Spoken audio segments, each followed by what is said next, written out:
স্থানীয় প্রশাসন এবং এমপি তাকে জবাবদিহিতার আওতায় আমরা এনসিপির পদযাত্রা চলমান থাকবে।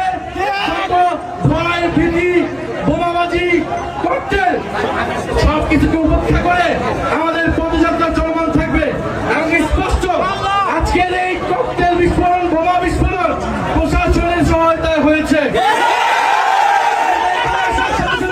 কেন বিদ্যুৎ বন্ধ করে দেওয়া হয়েছিল? বিদ্যুৎ বন্ধ করে দিয়েছিল আমাদেরকে খুন করার পরিকল্পনায় এখানে বোমা বিস্ফোরণ করা হয়েছে। বিচার চাই, কোন সন্ত্রাসীর ঠিকানা এই সাভারে হবে না। যারা গণহত্যাকারীদেরকে প্রশ্রয় দিবে, যারা সন্ত্রাস চাঁদাবাজি খুনিদেরকে প্রশ্রয় দিবে, যারা দুর্নীতিবাদকে প্রশ্রয় দিবে, তাদের পরিণতি